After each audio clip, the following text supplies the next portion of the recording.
warahmatullahi wabarakatuh. Kembali lagi dengan gue Sky Al Mukarram Sitorus. Orang biasa yang keren. Cikiciu. Asik. Ketawa-ketawa aja dia. Di sebelah gue nih ada teman lama, teman lama banget. Anjir. Coki Sitohang dulu dia. Salah dong. Salah ya? Pardede dong. Pardede, tapi emang sama-sama orang Batak, tapi beda. Anjir itu udah lama banget gak ketemu, men. Lama banget. Dulu gue inget banget kita tuh masih kayak audisi bareng gitu gak sih? Gue gak ikut. Enggak, tapi waktu itu kita pernah perform bareng Iya, gitu, kayak di kampus. Perform bareng kita. Iya. Di kampus-kampus. Wah anjir udah lama banget, men. Kayak udah di kehidupan yang berbeda itu, men. Apa? Koftov. Gokil, akhirnya ketemu lagi. Thank you banget lo gue diundang ke sini. Gua yang terima kasih, susah ngundang lu, Cok. Agak lah. Buktinya lo DM langsung gue bales kalau padat. Iya, memang. Cuman karena padat itu susah. Kalau lo yang DM mah langsung gue bales. Nah, karena kita punya histori kan. Kita punya histori pertemanan udah lama banget. Tapi berubah lo sekarang ya? Oh, syuting pada tuh? Berubah. Dulu gua pertama kali kenal itu dia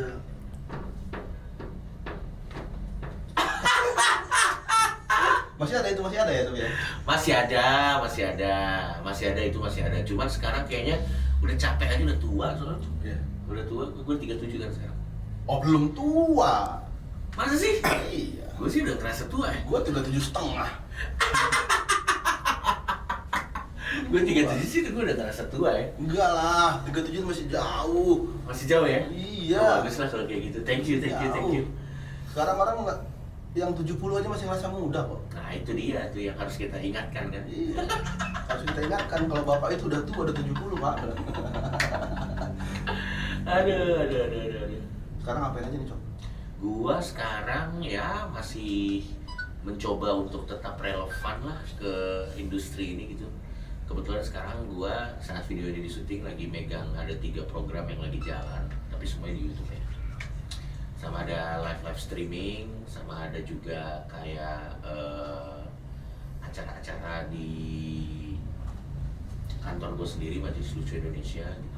MLI. So ya masih kerja aja bang, mencoba untuk menata hidup supaya nanti di usia yang gue udah tetapkan untuk pensiun, gue bisa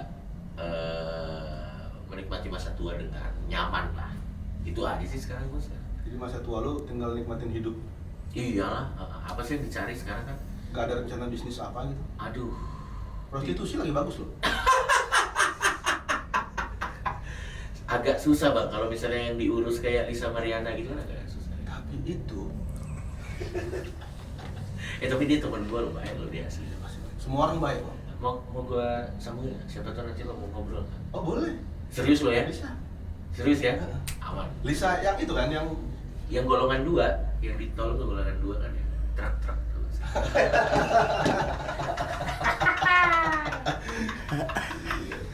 Tapi emang prostitusi itu emang Ya itu kan dari zaman dulu kali. bisnis paling Iya. bagus. Itu bisnis yang nggak perlu dipromosiin. Iya. Terus Hah? kalau harganya naik orang nggak protes. Betul. Lo BBM naik 1.000, wah demo. Benar. Harga aneh-aneh naik 1 juta, biasa. Benar. Tetap disikat. Betul. Nggak ada rencana ke situ, nggak ada ya? Betul, nggak ada lah kayak sekarang mah yang bener-bener aja lah bang, yang lurus aja, karena supaya nanti di masa tua kita bisa apa namanya, ya bisa santai-santai, happy kayak gitu aja sih kalau gue sekarang. Udah santai sekarang orangnya.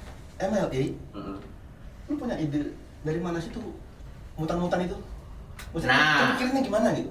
Itu sebenarnya Tiba-tiba idenya. muncul X-Men. Jadi itu sebenarnya idenya Tretan Muslim. Oh dia. Jadi sebenarnya itu idenya Tretan Muslim, dan karena Tretan Muslim itu bagian dari Majelis Lucu Indonesia, beberapa kali kita memfasilitasi idenya dia. Tapi kalau dari idenya sendiri, dia merasa bahwa sekarang kan zamannya sosial media ya bang, dan semua orang kan punya panggungnya sendiri. Semua orang tuh punya panggungnya sendiri. Dan Tretan Muslim memang fasilitasi orang-orang kayak gitu aja. Nah cuman kan kontroversinya kan gini, waktu Tretan Muslim tuh ngajak orang-orang yang kayak begitu untuk syuting, banyak yang gak setuju. Iya. Banyak yang bilang katanya ini mah mengeksploitasi katanya. Mengeksploitasi orang cacat. Iya, mengeksploitasi orang cacat. Padahal mah sebenarnya tretan muslim tuh kalau misalnya ngundang orang untuk dia ajak syuting, itu orang yang dari awal emang udah punya konten, Bang.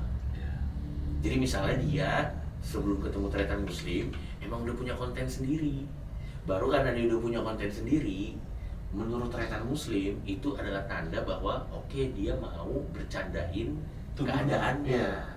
Barulah itu lampu hijau, oke, gua ajak syuting.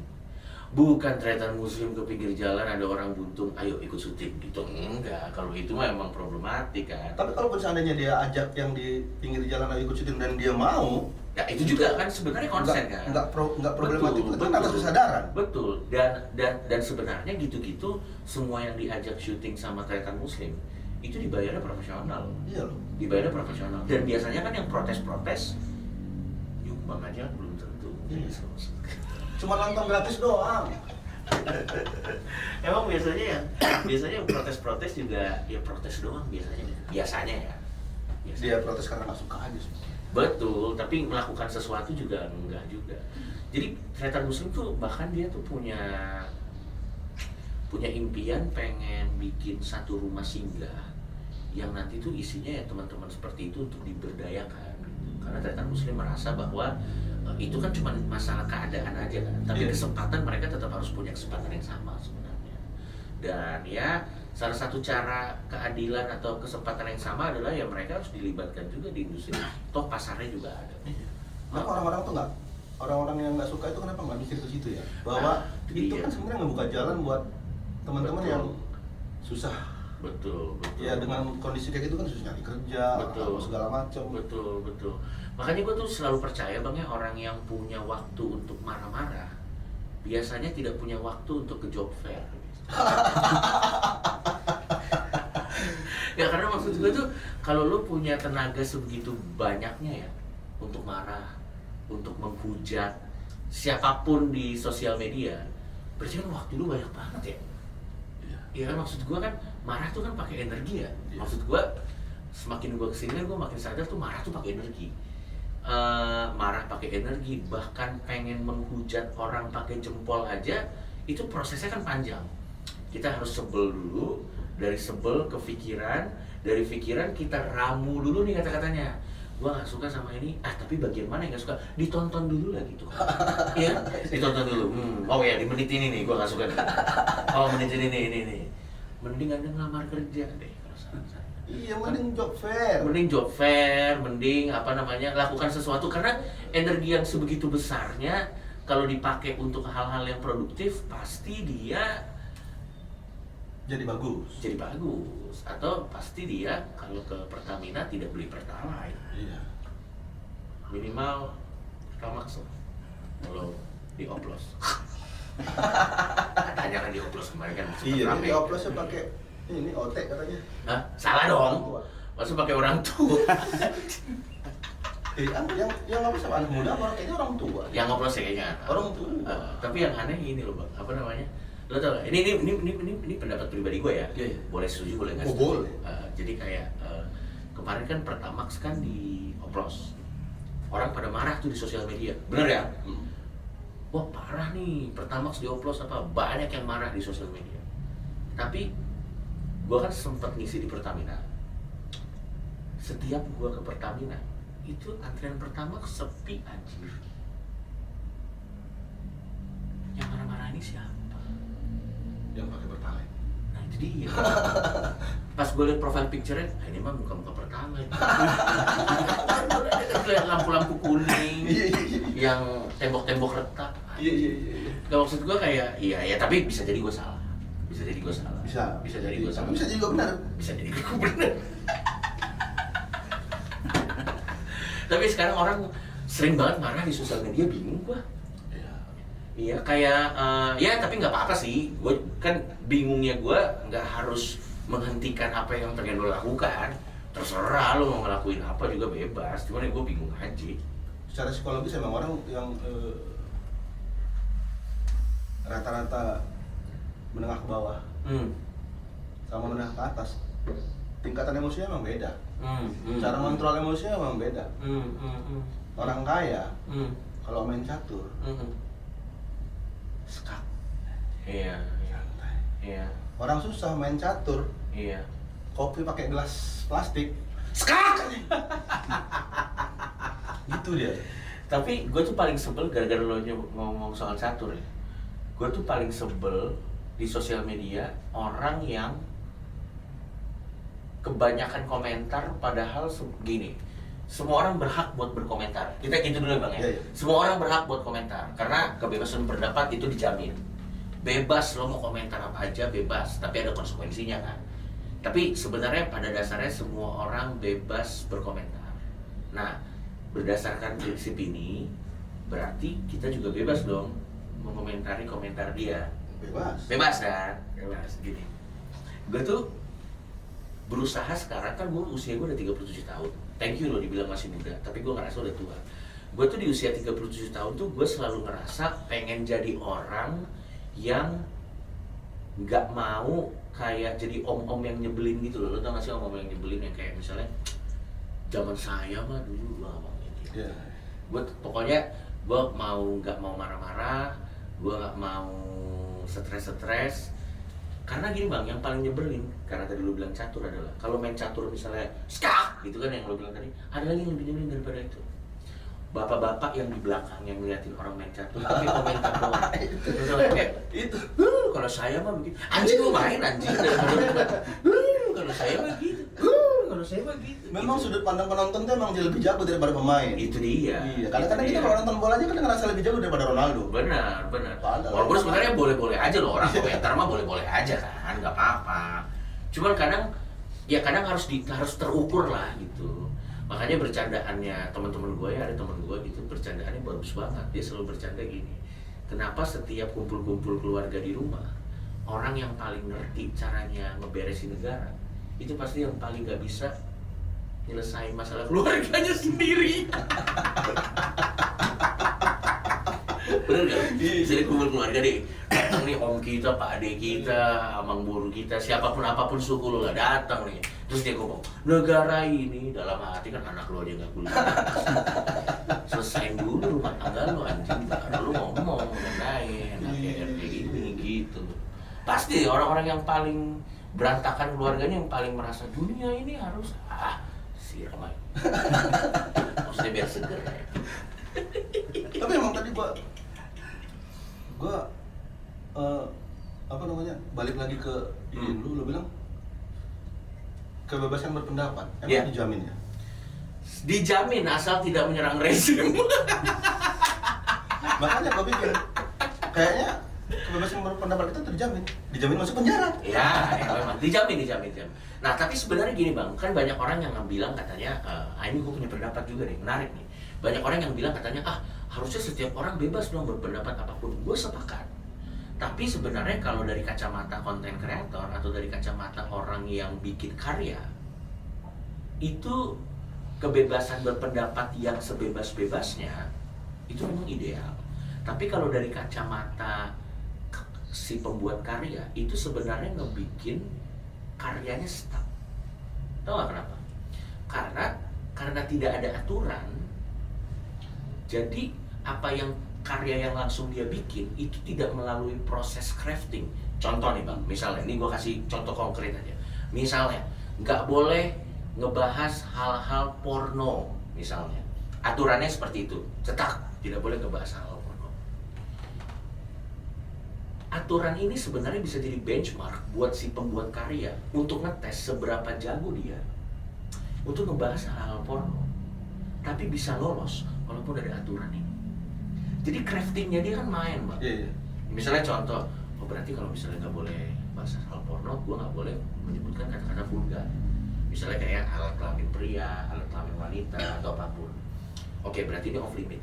Tapi gimana caranya? Maksud gue porno, tapi tetap nggak nyebutin kata-kata itu, tapi tetap nyampe ke penonton. Akhirnya muncullah kayak innuendo. Nah itu kan muncul karena ada aturan Bang. Jadi kemampuan kita dalam berkarya itu jadi lebih bagus. Teknik crafting kita sebagai si pembuat karya itu lebih ter-challenge karena ada aturannya. Iya. Karena kalau misalnya nggak ada aturannya, pada akhirnya semuanya cuman keluar tanpa Plus aja. Plus aja. Misalnya contoh, kan ada UU ITE, misalnya dilarang mencemarkan nama baik orang, misalnya dilarang body shaming lah misalnya kan. Ya of course lah, kita nggak bisa langsung bilang gendut gitu. Kalau misalnya nggak ada aturan dilarang body shaming, paling kita ngatain orang cuma gendut loh gitu. Iya. Tapi kan karena nggak boleh body shaming, jadi kreatif tuh. Kita jadi kreatif. Misalnya contoh kayak tadi gue bilang, kalau pakai jokes yang awal itu dia, kalau misalnya lu kok badan lu golongan 2, maksudnya apa golongan 2? Itu kan jalan tol kan ada yang golongan 2 berarti truk. Iya. Nah jadi lebih lucu kan. Nah kalau gue tuh melihat aturan-aturan yang ada itu memaksa konten kreator untuk bikin otaknya, dan akhirnya itu menjadi sebuah pemurni mana konten kreator yang keren, mana konten kreator yang gak keren. Iya. Karena menurut gue kalau kita cuma bablas-bablas, semua orang bisa savage bang. Iya. Menurut gua ya, Iya. semua orang tuh bisa ngomong kayak misalnya ngomong jorok, semua orang bisa ngomong jorok. Tapi maksudnya jorok, Tapi ngomongnya halus. caranya elegan, itu yang bikin kita dibayarnya mahal. Karena kan kita dibayar mahal untuk skill. Kita dibayar mahal bukan untuk berani. Kalau cuma berani-beranian mah di Jakarta banyak ormas. Iya. Itu kan bayarannya biasanya juga tidak terlalu mahal.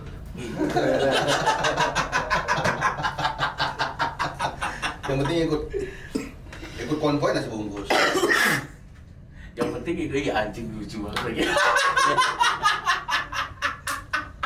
Itu makanya sebenarnya gue sih tetap setuju, harusnya kebebasan berekspresi itu dibuka sebesar-besarnya, gue setuju. Tapi makin gue kesini, kalau dari kacamata ini gue ngeliatnya dari kacamata konten kreator ya bang. Iya, iya. Menurut gue sampai taraf tertentu tuh aturan tuh penting, bukan karena gue nggak suka, bukan karena gue suka omong diatur-atur, bukan. Karena itu buat mempertajam kemampuan gue supaya kita tuh sebelum ngomong kita mikir dulu. Karena biasanya sesuatu yang setelah melewati proses berpikir itu biasanya malah jadi lebih lucu gitu. Analogi kan jadi muncul, ya kan. Terus kayak what if juga, jadi kalau kita bahas mengenai teknik stand up kan, what if apa segala macam itu muncul karena kita tahu gimana caranya menghindari hal-hal yang sebenarnya nggak boleh, dan kepuasannya itu beda bang. Misalnya contoh, nggak boleh ngomong jorok, tapi kita ngomong sesuatu yang jorok tapi yang innuendo gitu. Nanti misalnya orang marah, anjing kok lu ngomong jorok, coba buktiin mana gua ngomong jorok. Nah, itu kan rasa puasnya kan, udah kita ngeyelnya dapet, kerennya dapet, skillnya juga dapet gitu. Di gue sih ngeliatnya kayak gitu. Makanya semakin banyak aturan, gue sebagai pembuat konten semakin terchallenge. Oh, ibaratnya gini, istilahnya kayak maling kan. Pagernya segini, maling kan adrenalinnya terus, oh pager lu cuma segitu, oke, gue pulang dulu ke rumah, gue bikin tangga, gitu. Iya benar-benar. Kita tuh memang harus contoh maling. Maling itu selalu punya solusi. Betul. Maling itu selalu punya solusi. Lu punya teknologi, Iya. yang ngakalin teknologi itu lu maling. Betul. Motor, kunci stang, Benar. sampai yang keyless sekarang Iya. bisa diakalin. Benar. Alarm bisa diakalin. Makanya sebenarnya Kreatif dia. benar bang. Makanya sebenarnya kan kalau dari pabrik kan kita akan bikin teknologi canggih untuk mencegah maling. Loh, itu tantangan. Tantangan buat maling. Lo pikir gue ini? Dia bakal cari cara. Kunci T itu berapa kali ketangkep dia kan sampai akhirnya seperti kunci T. Yakin gua. Makanya gua juga udah banyak kena kasus gara-gara omongan gua kan. Tapi dari situ gua belajar, Bang, bahwa sebenarnya oke, kalau kita cuman ngomong savage doang, kita cuman ngomong bikin orang tersinggung doang, mamang-mamang di pinggir jalan kan juga bisa. Iya. Tapi kalau kita sarkas, kita main belok ke sini, bisa bikin orang itu marah, tapi kita nggak kena hukum. Nah itu baru the true craftsmanship, the true keilmuan yang sebenarnya yang bikin kita itu dihargai sebagai seniman. Karena memang kita punya kemampuan untuk bisa membelok-beloknya gitu. Setuju. Karena kalau misalnya contoh ngomong oknum, misalnya contoh ini contoh doang ya, tanda kutip, misalnya kita bilang contoh oknum ini korup misalnya, itu kan nggak perlu crafting. Iya. semua juga tahu. Kalau misalnya kita bilang oknum ini korup, ini data-datanya. Lah kita ini mau jadi konten kreator atau pengen jadi tim pencari data? Kan bukan, kita ini bukan tim pencari data. Kan kita kan seniman yang bergerak karena apa namanya? Karena crafting. Kalau gue sih kayak gitu. Lu mau nanya apa, Bang? Kalau inspirasi dark joke dari mana, Cok? Kalau inspirasi dark jokes itu sebenarnya gini, humor itu kayak musik, Bang. Humor tuh kayak musik. Musik itu kan payung seninya, tapi kan variasi ke bawahnya banyak. Ada jazz, ada dangdut, ada rock, ada hipdut, ada R&B, ya segala macam lah kita bisa sebutin, bisa jadi satu podcast sendiri. Sama dengan komedi. Komedi itu payung besarnya, tapi sebenarnya variasi di bawahnya tuh banyak. Ada komedi slapstick. Buat teman-teman yang nggak tahu, buat teman-teman yang nggak tahu, slapstick itu tuh kayak yang pul-pulan, yang which is gue sangat menikmati dan itu lucu banget. Gue nggak masalah dengan itu. Ada komedi slapstick, ada komedi porno, ada komedi itu jenisnya banyak. Nah, dark jokes itu sebenarnya kalau dalam payung komedi itu adalah salah satu variasi dari komedi. Kalau misalnya pakai analogi musik, mungkin musik itu dark jokes tuh kayak death metal. Yang orang bilang, musik setan nih, nah, gitu kan. Dark jokes kan juga gitu, humor setan nih, biasanya gitu. Karena banyak itu tersinggung biasanya kan. Nah, inspirasinya dari mana? Kalau pertanyaannya tadi si Abang bilang tadi, inspirasinya dari mana? Sebenarnya inspirasinya adalah karena memang pada waktu itu gue merasa jenis komedi itu cenderung satu arah. Variasinya itu belum terlalu banyak. Jadi saat itu gue menghadirkan dark jokes adalah bukan untuk bikin orang marah, enggak. Hanya untuk memberikan ini loh ada variasi lain dari jenis jokes gitu. Dan yang harus kita ingat adalah saat kita berbicara mengenai jokes itu kan intensi awalnya untuk membuat orang ketawa, bukan untuk membuat orang marah gitu. Itu kan dua hal yang berbeda. Percaya deh teman-teman, nggak mungkin, ini iris kuping gua, nggak mungkin gua setiap pagi bangun terus grup mana yang akan saya singgung hari ini. Nggak ada. Kita semua punya kehidupan, kita semua juga punya apa. Intensi kita tuh sebenarnya cuma pengen bikin ketawa ke orang-orang yang menikmati jokes kita. Itu aja sih sebenarnya. Jadi nggak pernah ada intensi yang serius di situ. Jadi sebenarnya intensinya adalah, inspirasinya adalah untuk memberikan variasi dari segala jenis komedi yang ada. Sebenarnya itu aja sih. Dan ini harus gue klarifikasi. Mungkin gue dan Tretan Muslim adalah orang yang mempopulerkan dark jokes. Tapi pelaku dark jokes pertama bukan gue dan Tretan Muslim. Pelaku dark jokes pertama itu ada satu tokoh namanya Bung Rindra.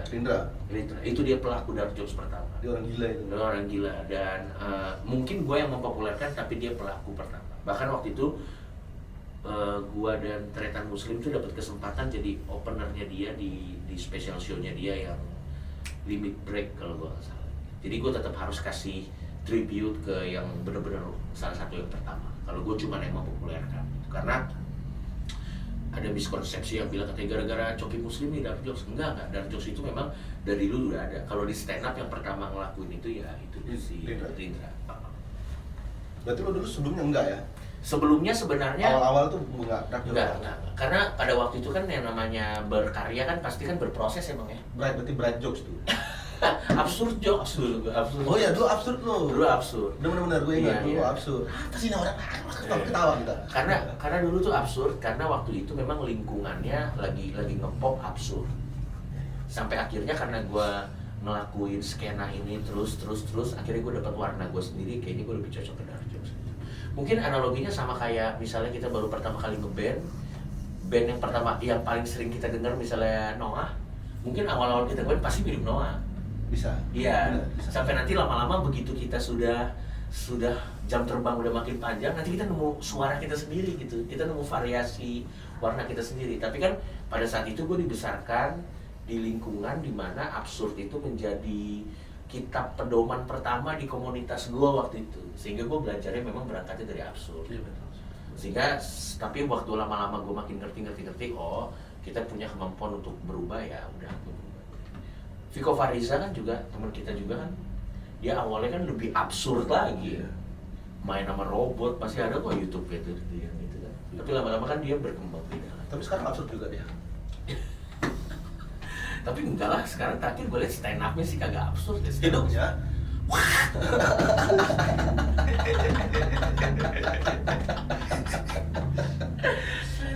Rispo tuh ya. Wah, Rispo sih absurd, orang nama kontennya aja Orang- gitu.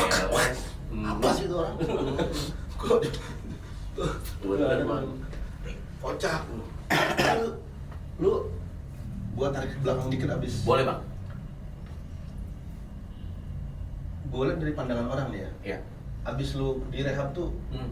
pandangan orang ke lu tuh jadi ngeliat lu tuh jadi sosok yang baik. Hmm.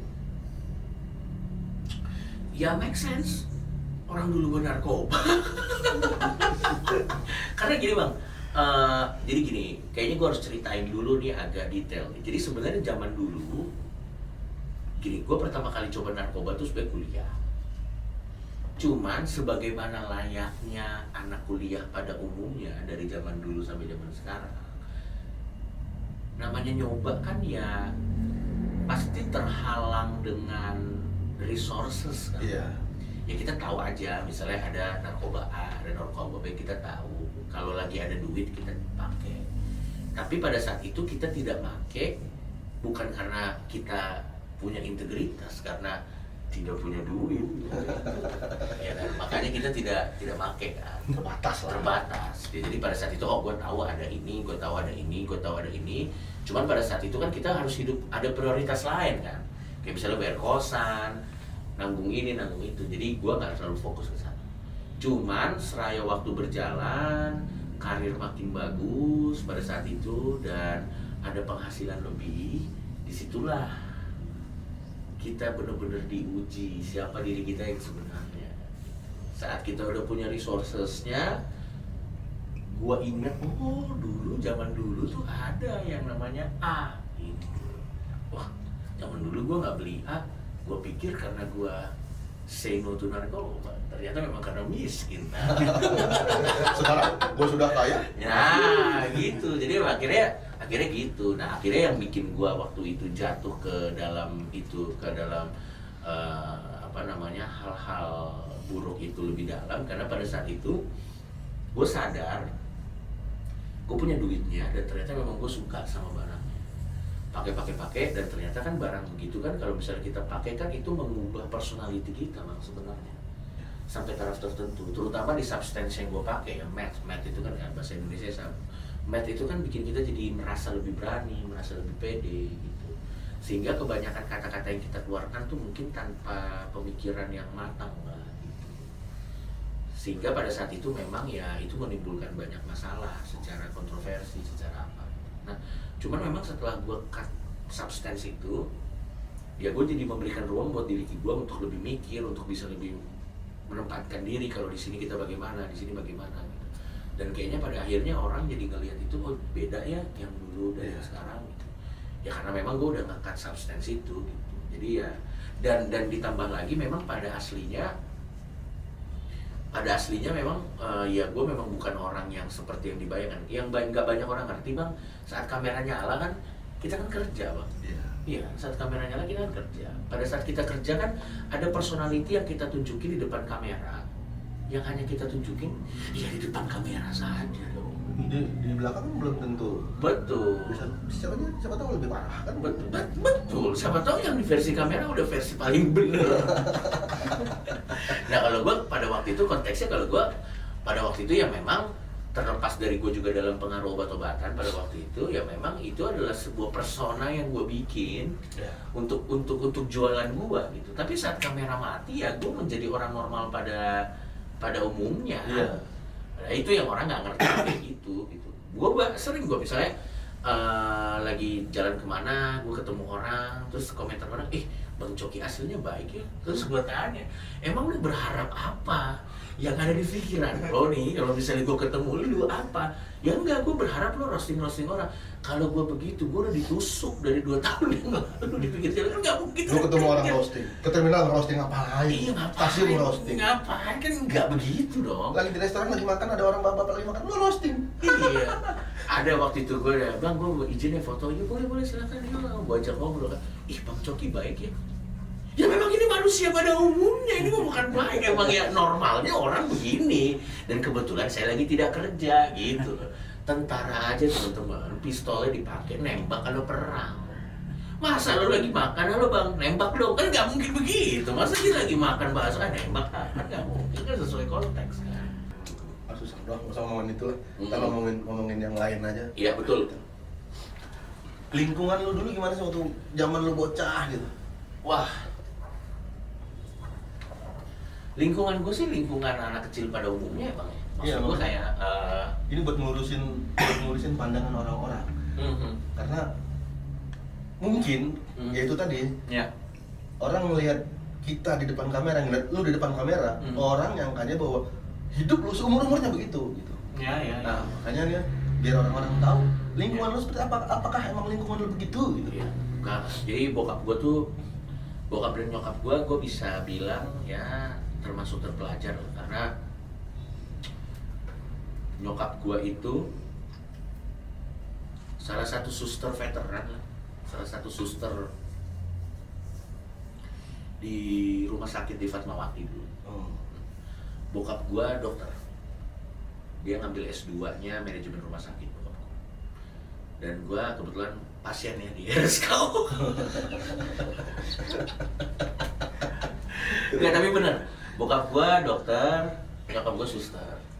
Dan lahir di background dengan keluarga seperti itu, ya mereka mencoba memfasilitasi anaknya dengan pendidikan terbaik yang mereka bisa, dan juga dengan lingkungan terbaik yang mereka bisa. Jadi bisa dibilang ya gue dibesarkan di lingkungan yang sebenarnya ya cukup baik lah untuk ukuran anak-anak di zaman gue gitu. Difasilitasi banyak hal, dikasih opsi pendidikan yang oke gitu. Jadi ya tidak ada cerita sedih, tidak ada apa namanya tragedi mengenai enggak. Ya gue berani bilang seperti ya Nyaman lah ya. Iya nyaman lah. Kayak gue inget banget dulu waktu orang ini, kalau kita pikir sekarang sepele sih, tapi kalau kita pikir zaman dulu enggak. Kayak misalnya dulu waktu PS1 baru keluar, kayaknya gue salah satu yang pertama kali punya, yang punya gitu. Ya gitu lah. Jadi sebenarnya nggak ada yang gimana banget gitu. Cuman memang didikannya cukup ketat, nggak keras, ketat. Disiplin lah ya. Cukup disiplin gitu. Ya itu aja sih. Sehingga pada saat gue sudah nggak hidup lagi bersama mereka, gue udah pindah keluar dari mereka, ya gue eksperimen banyak hal. Kalau gue percaya gini bang, kalau masih hidup sama orang tua itu sudah wajib hukumnya kita nurutin aturan di orang yang menghidupi kita.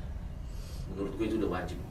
Jadi buat teman-teman nih, gue nggak mau jadi sok yang nasihatin, yang enggak, terserah lu. Tapi kalau menurut gue, kalau lo masih hidup sama orang tua lo masih hidup dari uang orang tua lo, wajib titik, nggak ada komanya, lo ngikutin semua aturan yang ada di rumah.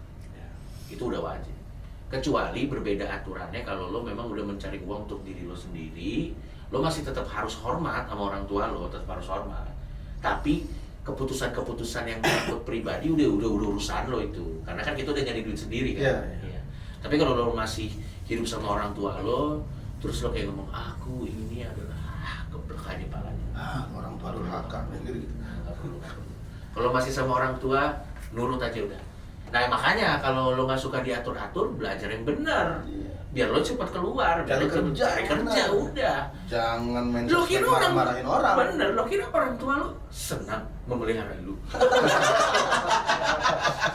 siapa tahu dalam hati bokap nyokapnya Iya, lama banget sih. lama banget sih nih anjing nggak keluar kan kita nggak tahu. Kasih makan dia mulu nih, Bang. Enggak, kalau masih di bawah 18 tahun, bahkan 18 tahun pun kita kan culture-nya beda sama luar negeri ya, Bang. Iya, iya. 18 tahun pun gua masih aman.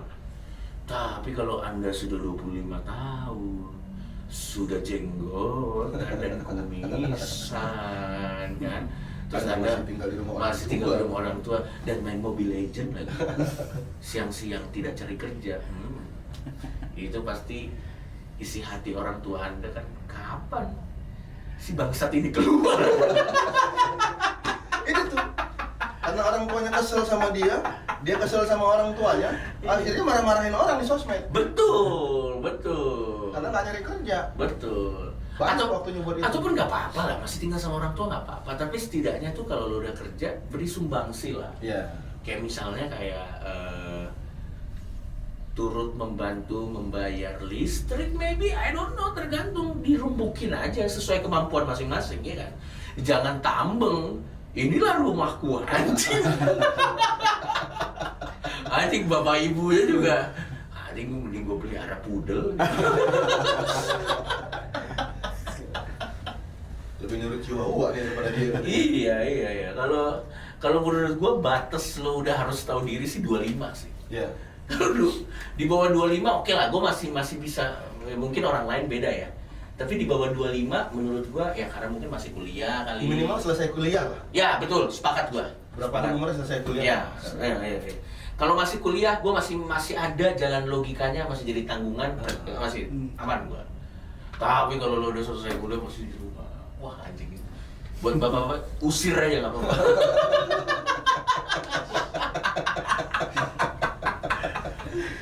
Maksudnya enak lagi hidup sendiri, enak loh bang. Maksudnya kalau udah kerja hidup sendiri enak loh. Ya walaupun memang masakan orang tua jauh lebih enak ya. Tapi menurut gua pulang ke rumah tuh kangen-kangenan aja. Orang tua dan kita tuh kan pasti kan ada perbedaannya bang. Maksud gua sedekat-dekatnya kita sama orang tua kan pasti ada perbedaannya kan. Gue tuh selalu percaya kenapa kita dan orang tua kita tuh selalu cekcok, karena orang tua kita tuh ibaratnya tuh adalah generasi terbaik di zamannya. Jadi misalnya dia lahir tahun 40-an, maybe misalnya yang bego-begoan, dia lahir tahun 40-an. Di generasinya dia udah update software paling terakhir tuh. Dia udah di sini nih, dia udah paling progresif di zamannya, dia udah di sini. Cekrek ini orang tua kita. Kita tuh lahir di zaman yang beda. Kita lahir di zaman beda di sini, di mana teknologi, ilmu dan yang lain-lain itu tuh udah jauh lebih berkembang daripada orang tua kita. Kita lahir di sini. Jadi orang tua kita dan kita tuh lahir di zaman yang berbeda. Jadi itu di sini ada gapnya bang. Nah gap ini dan orang tua kita kan udah tua, udah nggak mungkin diupdate lagi tuh ngikutin ke sini tuh udah agak susah karena memang udah umur dan yang lain-lain. Dia di sini, kita lahir di sini. Nah gap ini nih yang biasanya bikin cekcok. Nah makanya kalau Anda punya gap segini dan Anda tinggal di rumah mereka terus-terusan sampai tua, gue jamin berantem terus, gue jamin. Makanya kalau lo punya gap segini, kalau lo keluar, ya udah kan lo kan akan nyari lingkungan yang sesuai dengan zaman kan. Lo akan nyari lingkungan yang sesuai dengan zaman lo happy. Tapi kalau kangen pulang lagi. Nah kalau kangen pulang lagi, ya gap-gap segini kan. Makanya gue tuh udah ngerasa ya orang tua itu udah generasi terbaik di zamannya. Gak usah kita suruh-suruh berubah, gak usah. Kalaupun mereka udah dapat ilmunya, ngamalinnya kapan dan dekat garis finish itu. Karena secara umur bang, ngerti kalau maksudnya? Ya udah, gue nih kalau sama bokap nyokap gue banyak hal-hal yang gue nggak setuju. Cuman gue udah maklum ini udah tua gitu kan. Makanya gue misalnya nyokap bokap gue nih marah-marah sama gue, lu tuh harus gini harus gini. Gue tuh iya benar, mama benar, iya benar, papa benar. Udah yuk kita makan bareng lagi. Udah nggak gue debat lagi. Dulu gue 20-an masih suka debat kan. Karena gue rasa dulu kayaknya kalau gue debat lawan orang tua nih kayaknya nih sebuah prestasi kagak ada, capek doang. Iyain aja lo orang tua, udah senengin aja. Nyokap gue juga kalau ngomong, kamu udah ini belum, udah ini, udah, dia udah ngomongin, ayo kita makan bareng, mau jalan-jalan nggak? Udah gitu aja, udah, jangan diladenin. Nah ini juga. Gak worth it juga dan udahlah, masa kita memori terakhir kita sama orang tua kita mau berantem, jangan lah, jangan lah, udahlah. Gue juga masih ada sebel-sebel sama orang tua, cuman makin lama makin kesini udah, ya udahlah, ya udah semua lah ya udah cuek aja. biarlah mereka senang dengan kehidupannya. Iya. Kita senang dengan kehidupan kita. Betul, dan pulang sekali-sekali aja. Pulang sekali-sekali senang bareng-bareng. Betul, mantap itu bang. Lu di beberapa konten lu tuh kan lu suka banget tuh apa mengolok-olok ketololan masyarakat. Iya. Emang kayaknya apa emang masyarakat kita lah secara umum Ya. apa emang lagi segitu-segitunya ya? Emang maksudnya emang gampang banget dibodohi gitu. Terus apa memang kita mengingatkan itu emang harus pakai cara lu yang harus. Nah, sebenarnya gini bang, sebenarnya itu pertanyaannya bagus. Jadi menurut gua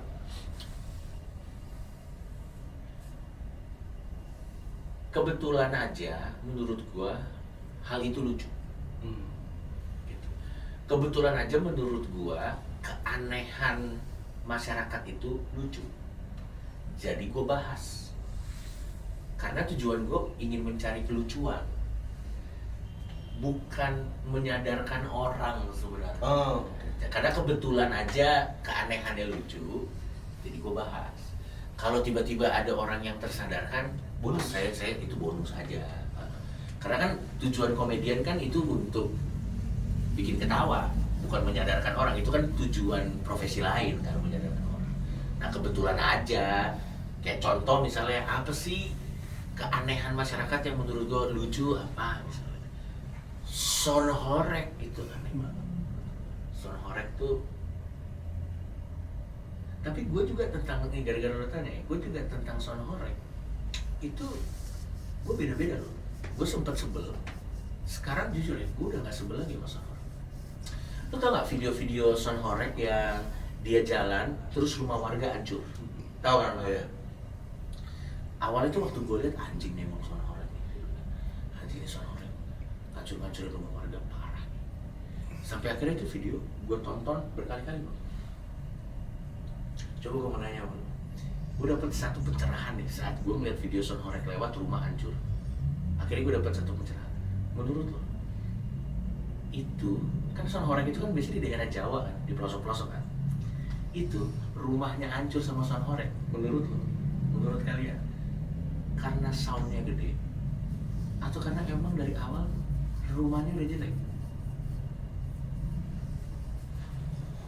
Setelah gue cek itu ya bang, videonya, ini mah tanpa son horek rubuh sendiri rumahnya. Emang jelek. Tapi kalau yang dirubuhin, nah kalau yang dirubuhin kan ini bukan rumah, ada genteng, kalau gini bang. pagar. Nah itu gue awalnya sebel bang. Akhirnya gue tanya, gue ngundang si Brewok tuh di Malang, ada yang namanya si Brewok di Malang. Gue tanya, bang, lu tuh ngancur-ngancurin rumah tuh gimana? Jadi si Brewok ngomongnya begini, dan akhirnya setelah gue tahu ini, gue tahu sebenarnya yang salah bukan son horek, yang salah sistem. Jadi ini nih mekanisme son horek nih, saya udah lumayan expert sama tentang son horek. Jadi son horek itu mekanismenya tuh gini bang, dia itu datang kalau diundang. Iya memang. Oke, dia datang kalau, jadi nggak ada tuh tiba-tiba ada orang akan kurubuhkan desa ini, nggak ada. Jadi itu dia datang kalau diundang. Nah biasanya sekarang pertanyaannya, siapa sih yang ngundang son horek? Itu kan pertanyaannya. Kok banyak warga yang nggak suka? Siapa sih ini yang datang son horek? Biasanya yang ngundang son horek itu juragan-juragan orang kaya di daerah-daerah tertentu. Misalnya di Kabupaten A ada juragan tebu.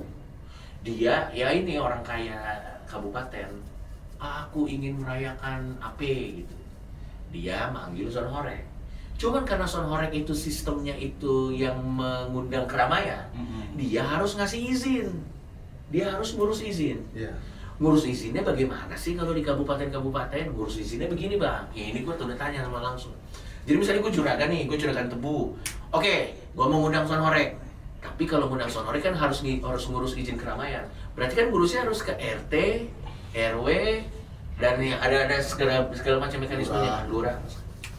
Sekarang deh di negara yang kita tercinta ini, kalau kita minta izin ke RT, menurut lo saat kita minta izin ke RT, RT-nya minta izin ke semua masyarakatnya, atau juragan tebunya datang ke RT terus ngasih sesuatu? Oke. Itu yang terjadi bang. Jadi misalnya nih juragan tebu, Dia datang ke RT, nanti gue mau ngundang Son Horek ya, tolonglah. RT-nya oke, dia izin lagi ke RW-nya, nanti gue mau ngundang Son Horek ya, tolonglah. Oke, terus sampai ke semua mekanisme. Jadi Son Horek yang lewat semua itu pakai izin. Cuman semua instrumen yang udah diminta izin sama si Juragan Tebu ini tidak bertanya ke setiap warganya apakah boleh atau tidak. Itu. Iya aja. Iya aja karena ada sesuatu yang dia dapat dari situ. Nah, tapi kan Son Horek kagak tahu, Bang. Pokoknya dia taunya begitu datang udah dapat izin. Yep. Jadi begitu Son Horeknya datang nih, saat Son Horeknya datang, terus dia jedor itu, terus ada yang komplain, makanya jawabannya template kan semua Son Horek kan. Bisa bilang, "Pak, ini rumah saya hancur." Ya udah tolong ke panitia. Karena dia merasa dia kan di situ diundang. Kayak misalnya tiba-tiba nih tiba-tiba lu ngundang perguruan silat. Jadi tiba-tiba lu ngundang perguruan silat di ruang tamu lo, terus dia begini gitu kan. Yang ngizinin bokap lu. Nah, lu kan kagak tahu, lu bangun-bangun tiba-tiba lu langsung bilang kenapa ada PSHT di sini.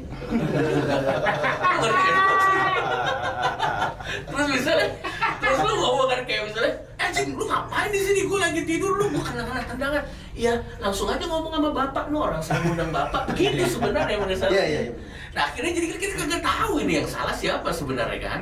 Maksudnya kayak Son Horek juga. Nah, dan biasanya yang dihancur-hancurin tuh rumah-rumah yang biasa dihancurin itu nanti kan itunya sampai ke panitia. Nanti dari panitia karena yang ngundang 7 juragan, Bang. Itu nanti diganti sama mereka. Cuman masalahnya gini. Ini gue harus adil nih. Masalahnya adalah kalau bentuk fisik rumah hancur, oke lah bisa diganti. Tapi kalau nenek-nenek, iya kan? Kalau nenek-nenek, kalau misalnya ada orang sakit, anak bayi, ibu hamil, itu kan sesuatu yang tidak bisa diganti. Makanya menurut gua, yang dilakukan sama Jawa Tengah sama Jawa Timur mengatur Son Horek itu udah benar. Karena aturannya itu harus benar. Kayak misalnya contoh, kalau lo mau ngundang Son Horek, menurut gua nih, ini harusnya ya, kalau lo mau ngundang Son Horek di daerah sana, lo harus dapat tanda tangan dari warga situ. Iya benar. Menurut gua itu udah adil tuh. Iya. RT, RW itu minimal harus cek dulu warganya ada yang sakit apa enggak. Betul. Dan kalau misalnya setuju apa enggak, jangan diusir. Dan misalnya contoh, misalnya dia sakit, oke lah, lo sakit, siap. Bisa pindah nggak? Nggak bisa. Ya udah kasih solusi. Dan jangan mengorbankan cuma gara-gara yang sakit cuma satu dia yang dipindahin, nggak boleh juga. Makanya sebenarnya Son Horek itu harus diatur gitu. Karena percaya atau enggak, Bang, secara ekonomi di kabupaten itu hidup gara-gara Son Horek. Kan karena mereka ada kumpul-kumpul, berarti kan pasti ada pedagang di situ. Iya. Ada yang jualan es, ada tukang mainan, ada biduan, ada segala macam. Itu ekonomi, duit tuh berputar tuh di situ, duit berputar. Walaupun memang buat kita yang tinggal di perkotaan kayak apa sih gitu kan. Tapi kan kita kan nggak tinggal di apa sih namanya? Tinggal di kabupaten gitu. Dokter THT juga lagi nyayur nih katanya. Lo. Tapi setahu gua kalau lo budek karena Son Horek nggak bisa ditebus pakai BPJS. Nggak, gua bercanda lah itu. Tapi kan nyebelin juga ya, misalnya lo mekaniknya Son Horek gitu kan. Bapak kok kupingnya budek gini? Iya nih, saya mekanik Son Horek, kagak dikabulin sama BPJS. Ini masalah lo sendiri, goblok. Kita nggak tahu kan. Mekanik Son Horek.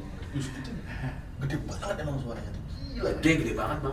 Waktu itu pernah, tapi dia lucu banget deh. Katanya waktu itu gue tanya sama si Bewok tuh, Son Horek pernah ke laut.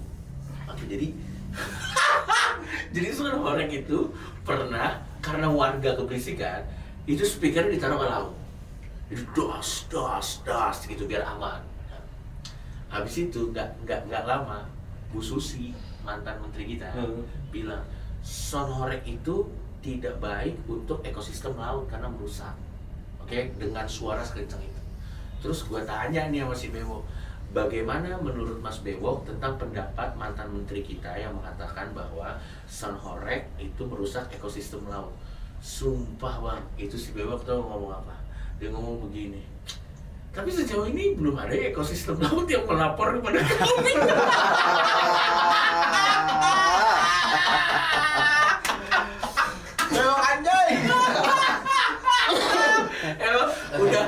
budek kuping, budek hati juga dia, emang udah gila banget sih sebenarnya. Enggak, dia berharap ada lumba-lumba bikin konten sama penyu gitu. Gua di situ tuh, dan di satu sisi juga gua dalam hati anjing nih orang nih double. Tapi di satu sisi gua juga anjing lu lucu juga sih. Lugu. Iya ngomongnya polos bener. Polos bener. Wah gila. Tapi Sonorek tuh fenomena menarik sih. Sekarang udah pada diatur tuh. Udah bagus lah ya. Udah lumayan lah. Jadi katanya nggak boleh lewat berapa desibel gitu. Setahu gue Iya, memang harus kayak gitu kan. Harus batas. Soalnya konser juga kan diatur bang. Kita nggak Iya. boleh. Konser tuh diatur, speaker tuh nggak boleh ke arah rumah sakit. Iya, Nggak terus boleh. jarak juga kan. Jarak juga. Jarak Iya antara speaker penonton kan. Iya orang sounds kan. Kan Oh. biar dinikmatin bukan biar budak Iya. Kalau Sonorek kan nggak ada jarak, ya udah di depan. Anak kecil gue liat di situ, di speaker tuh ada yang ada bolongan gitu kan. Iya. Di dalam gitu deh. Gue bilang, aduh, ini anak gedenya gimana ini? Iya anjir orang gua aja kalau misalnya di konser tuh gua kadang kalau di speaker gua agak ngejauh karena kan kalau brrnya itu kan itu padahal yang udah diatur sama sound engineering Iya. itu lo brr aja kan kita nggak enak kan hampir semua ya apalagi itu mana anjing banget lagi lucu banget lagi ada yang viral tuh siapa namanya Thomas Alva Edison. Edison. Thomas Alva Edison. Ya, gila dia nggak tidur tapi viral banget ya. Viral parah. Tapi sekarang tuh yang lucu ini bang, yang Sonorek tuh tip X. Dia baru sadar lagunya sering dipakai di Sonorek, mau ditarik royaltinya. Mumpung lagi katanya kan. Mumpung lagi rame-rame kan. Rame-rame royalti. Oh, kebetulan ini. Iya, Migacon aja bayar noh 2,5 M bener nggak sih? 2,5 apa? 25? 25. 2,5 M. 2,5 M ya? Iya. Murah itu, jatuhnya murah loh itu. Murah. Murah itu untuk itu. Untuk sekelas Megacoan ya. Iya, untuk sekelas Migacon 2,5 M tuh murah. Oh, Dan iya. Warkop Mang Ujang mahal itu. Iya. Makanya bingung dia. Anjing. Enggak ada siapa coba yang mau permasalahin lagu diputer di warkop kamu jangan juga jahat banget anjir. Ya, Siapa? kemarin Siapa bang? Apa? bukan royalti sih. Tapi pajak tukang jahit.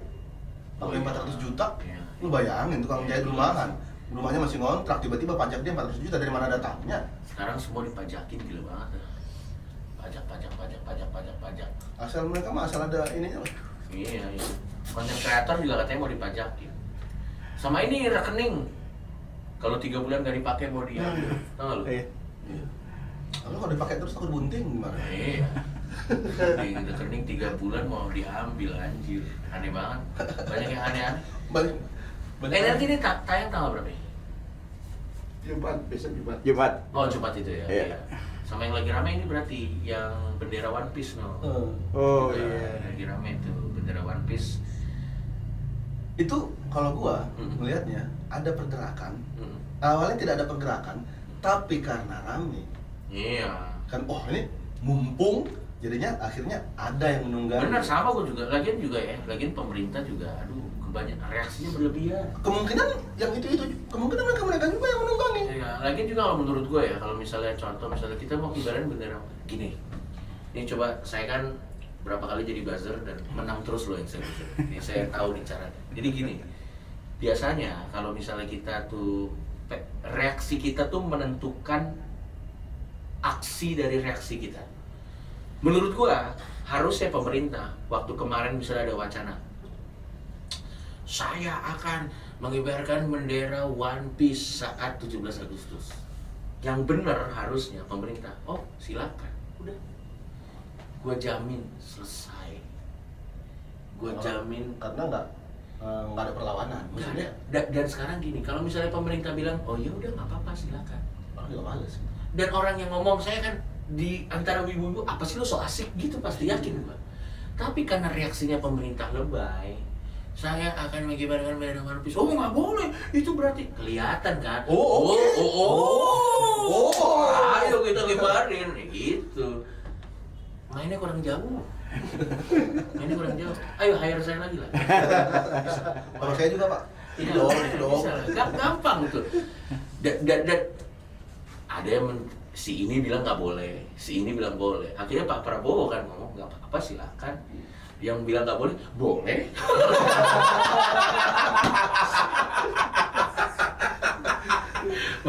Raja terakhir ya. Raja terakhirnya bilang boleh. Yang tadi bilang nggak boleh, boleh juga. Nggak apa-apa. Tapi paling nggak koordinasi dulu dong. Padahal lagian yang gitu-gitu kan sebenarnya juga yang penting, tapi gue juga nggak apa-apa. Yang penting kalau Indonesia di atas, One Piece harus di bawah, nggak boleh di atas. Iya. Itu kalau etika itu nggak boleh. Sana itu harga mati itu nggak boleh ditawar-tawar itu. Iya, kalau bisa pun jangan sampai terlalu dekat. Betul, make sense. Seginilah. Iya betul. Jangan. Karena walau bagaimanapun kan bendera itu tuh sakral, ada banyak nyawa yang berkorban untuk bendera itu. Gitu. Bukan sekedar bendera, itu istilahnya Itu bukan sekedar bendera. Betul, bukan sepakat. sekedar kain merah putih. Betul, itu ada makna Itu filosofi perjuangan. gitu. Ya kan banyak ribuan nyawa yang Iya, hilang jutaan bahkan. untuk bisa mengibarkan itu. Nggak sembarangan. Coki terakhir Coki. Ya, Lu waktu kecil kapan sih pertama kali lu sadar kalau itu kentut gitu?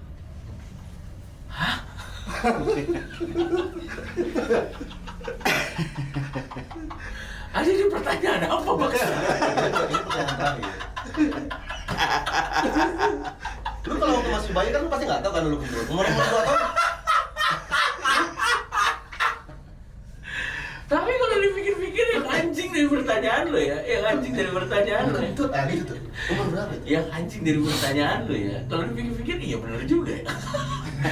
Wait ya, coba. Ini gue jawab serius nih. Emang anjing lo.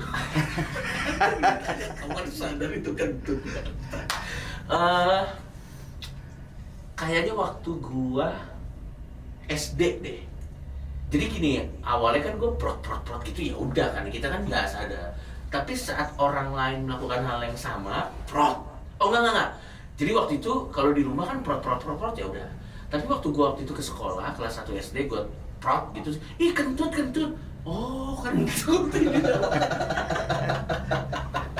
Gue pikir tuh awalnya cuma aktivitas tubuh aja. Banyak kentut. Iya, oh ini namanya kentut. Gue baru tahu tuh satu. Terus yang kedua, prot, ih kentut parah banget sih lo Cok, di luar dong. Oh ternyata ada etikanya.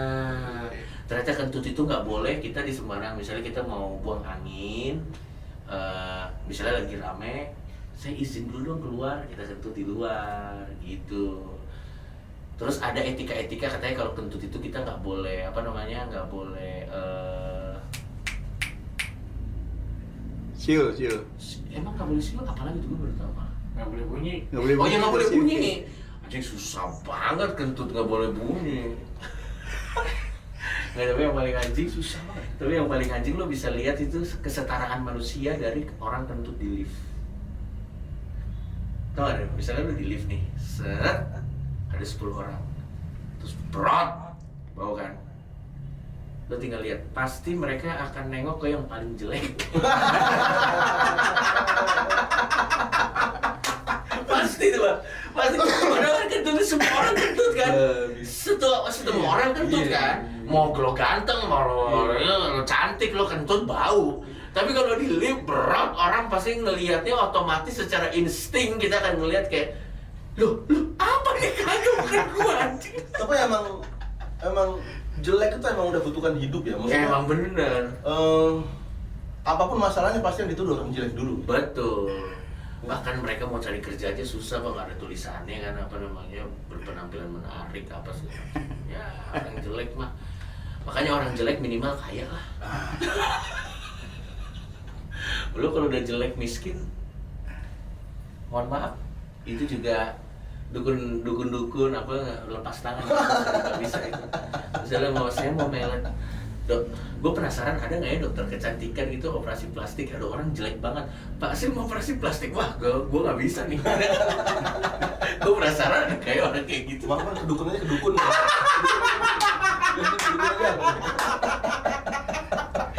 Thank you lah Bang udah diundang. Terima kasih banyak Coki. Sama-sama. Aduh, terima kasih banyak. Assalamualaikum. Cikiciu. Oke. Oke, thank you. Thank you. Thank you Bang. Ada tombol like, ada tombol subscribe, lalu isi komentar biar semakin cetar. Ciki ciu.